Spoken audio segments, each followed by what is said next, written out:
Itulah kita tentang sifat salat Nabi yang ditulis Syekh Al-Albani dalam bahasa Indonesia. Ya.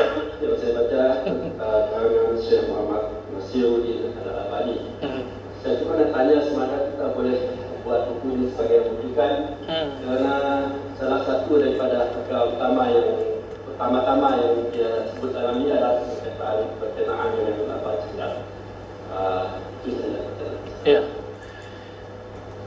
Nabi bersabda, "Shallu kama ra'aitumuni usolli." Hadis ini diriwayatkan oleh Imam Bukhari, tidak oleh Muslim.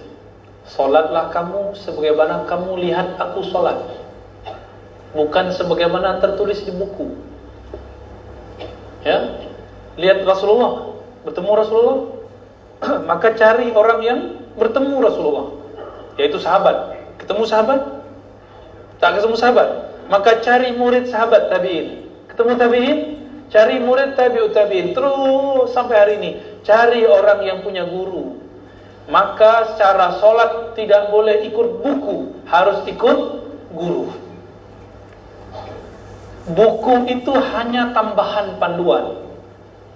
Coba ya tuan-tuan buka kitab Sahih Bukhari, sholat pakai kitab itu, saya jamin nanti menjadi sakit kepala ya. Kalau di Indonesia kita sebut pusing, di sini pusing putar-putar ya, keliling ya. Sakit kepala Pak. Kenapa? Cara takbir pun sudah lebih dari tiga riwayat lebih. Yuhazi mankibain, yuhazi uzunain, ada yang yukabbir qabla rafa, ada yang yarfa qabla takbir, beragam. Lebih dari 3. Bahkan Imam Bukhari tulis satu risalah hadis, risalah fi raf'il yadain. Risalah mengenai mengangkat tangan. Imam Bukhari, seandainya beliau mengutamakan buku, maka beliau tidak cari guru. Beliau cari guru berapa jumlahnya tadi? Coba diingat-ingat. 1.700. Supaya apa? Beliau ingin dapat keberkahan dengan berguru. Semakin banyak guru, semakin banyak terhubung dengan Rasulullah, semakin kuat powernya. Maka kita lihat hari ini orang-orang yang terkenal namanya di zaman ini, itu hampir semua yang banyak guru di zaman dahulu. Jadi kitab sifat salat Nabi karya Syekh Albani, ghafarallahu lahu, saya tidak bilang rahimahullah saja ya, tapi kita tambah ghafarallahu lahu. Kenapa? Kitab itu di dalamnya dia mulai kitabnya itu dengan mencaci maki ulama bermazhab. Di bagian hamish footnote-nya dia kata ulama muqallidin, ulama yang taklid itu kal an'am, seperti binatang ternak. Jadi kita ini sebut binatang ternak karena kita taklid kepada Imam Syafi'i. Saya dulu anti taklid, tapi bertemu Syekh Hasan itu, dia sudah hafal kitab Muwatta umur 10 tahun dan telah mensyarah Sahih Muslim dari awal sampai akhir, syarah beliau sendiri. Tapi beliau kata, saya masih taklid kepada Imam Bukhari, apalagi ke Imam Syafi'i. Saya kemudian ingin tabayun, ya Syekh zidni, tambah, saya tak paham. Lalu beliau tambah, apa kata beliau? Apakah engkau tahu dari mana, cara apa, manhaj apa Imam Bukhari mensahihkan sebuah hadis? Atau karena Imam Bukhari kata ini kitab sahih, lalu kamu percaya Imam Bukhari? Saya jawab, iya, karena Imam Bukhari kasih tajuknya Al-Jami' As-Sahih atau Al-Musnad Al-Muttasil, lalu saya juga ikut. Saya katakan, karena Bukhari katakan ini hadis sahih, saya juga katakan ini hadis sahih. Ya, beliau tersenyum. Itulah yang disebut taklid. Berarti kalau ada seseorang mengatakan hadis ini riwayat Imam Bukhari, itu dia belum keluar dari taklid, dia masih taklid. Taklid kepada Imam Bukhari. Kapan kita keluar dari taklid? Jika saya membahas sendiri hadis innamal a'malu binniyat, itu paling gampang ya. Kita teliti, ini riwayat siapa, orangnya siqah, terpercaya atau tidak, kredibel atau tidak. Misalnya saya teliti, Imam Bukhari riwayatkan dari Humaydi, dari Sufyan, dari Yahya, dari Muhammad ibn Ibrahim At-Tamimi, dari Alqamah, dari Umar. Lalu saya cari semua tarikh wafatnya, tarikh maulidnya, bertemu, lalu kita cek orang ini siqah atau tidak siqah, kuat atau tidak kuat. Jika terbukti semua, maka saya menjadi muttabi', tidak menjadi taklid. Oleh karena itu, di Sahih Bukhari saya belum menjadi muttabi' kecuali hanya beberapa puluh hadis. Selebihnya saya taklid kepada Imam Bukhari. Jika saya udah ngaji 15 tahun hadis masih taklid Sahih Bukhari, apa kata orang yang baru belajar Sahih Bukhari 3 tahun lalu?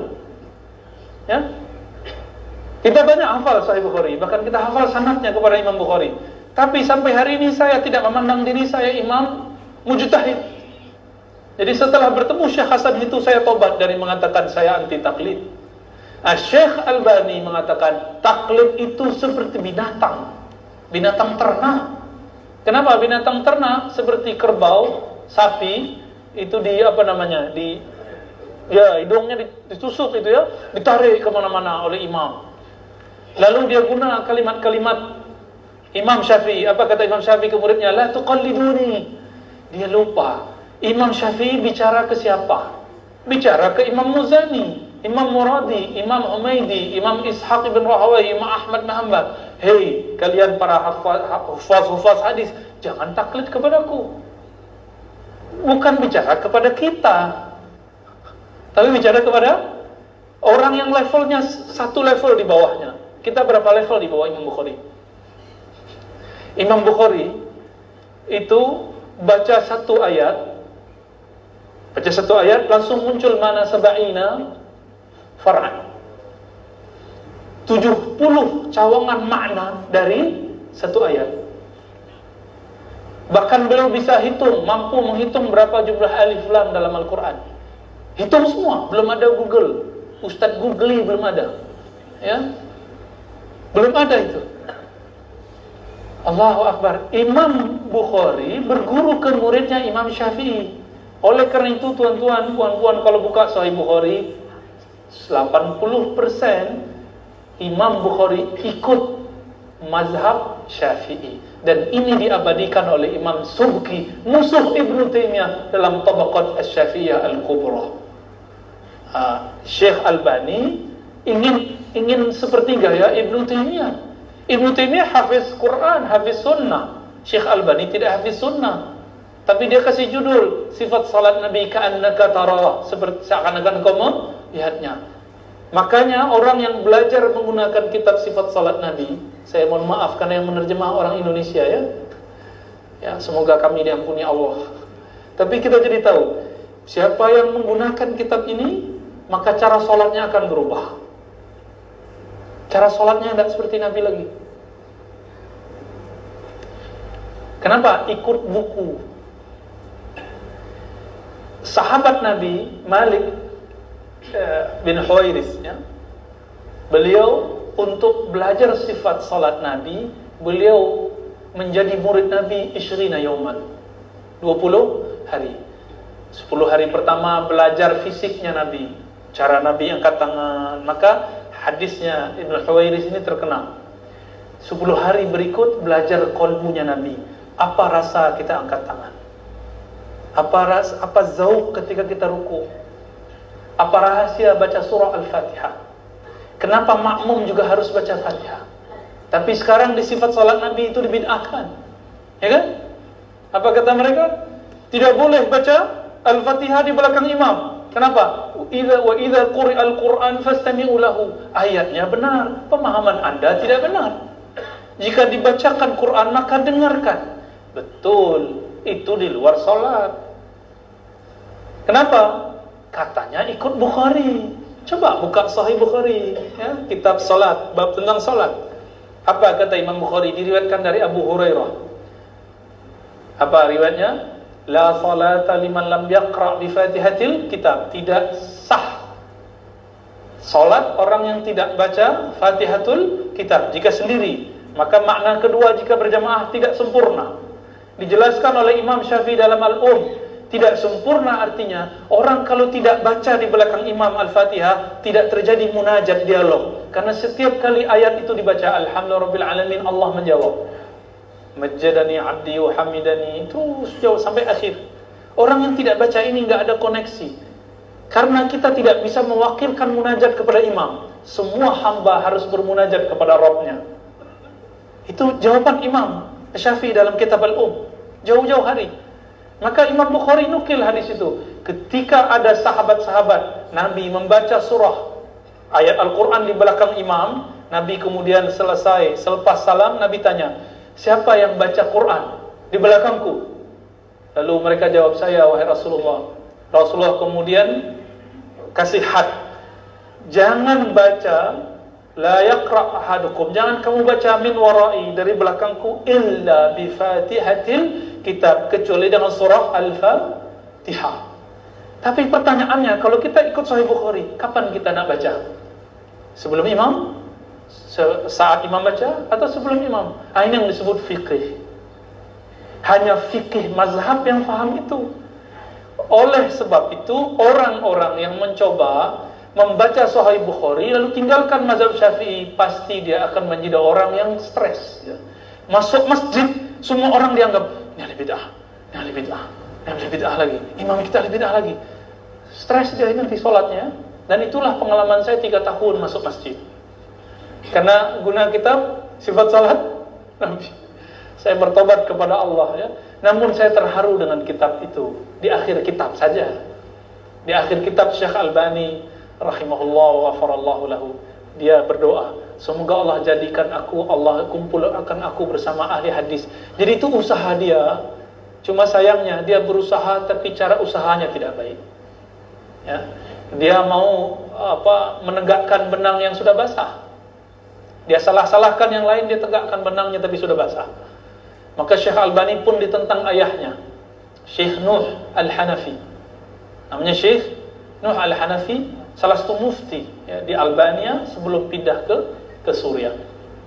Bertentangan juga dengan Syekh Al-Buti, Syekh Wahbah Zuhaili. Bahkan dia benci sekali dengan Syekh Al-Buti, karena Syekh Al-Buti mengalahkan dia dan lebat. Dan itu perdebatannya telah ditulis terjemahannya dalam bahasa Indonesia.